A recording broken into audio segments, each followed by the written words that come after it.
Black lovers మీ ముందుకి మంచి మంచి బ్లాక్ కలెక్షన్తో అయితే నేను వచ్చేసాను.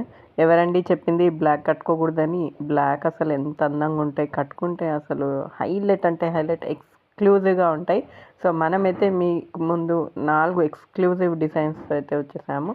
సో ఫస్ట్ చూసారు కదా, మొత్తం పీకాక్స్, అక్కడక్కడ మీనాకారి, చాలా ఎక్సలెంట్గా ఉంది. సెకండ్ చూస్తే ఫ్లోరల్ పైతానీ శారీ అండి, అక్కడక్కడ బుట్టాస్ ఉన్నాయి. థర్డ్ ఎక్స్క్లూజివ్ డిజైనర్ పీస్ చెప్పాలి, సిల్వర్ అండ్ గోల్డ్ వీవింగ్, వర్టికల్గా మొత్తం వంతారా కాన్సెప్ట్లో మొత్తం ఎలిఫెంట్స్ ఉన్నాయి, పీకాక్స్ ఉన్నాయి, డియర్స్ ఉన్నాయి, మొత్తం వంతారా కాన్సెప్ట్లో అయితే ఎక్స్క్లూజివ్ పీస్ అనాలి. అండ్ ఫోర్త్ చూసారా, పైతానీ మీనాకారి బార్డర్, అన్ని పీకాక్స్ ఉన్నాయి. బాడీలో వస్తే బుటాస్ ఉన్నాయి. ప్రైస్కి వస్తే జస్ట్ 1199 ప్లస్ షిప్పింగ్లో ఉంది. వెంటనే బుక్ చేసుకోండి, చాలా లిమిటెడ్ పీసెస్ ఉంది. అలాగే మా హౌస్ ఆఫ్ రుహానాని ఫాలో చేసేసేయండి.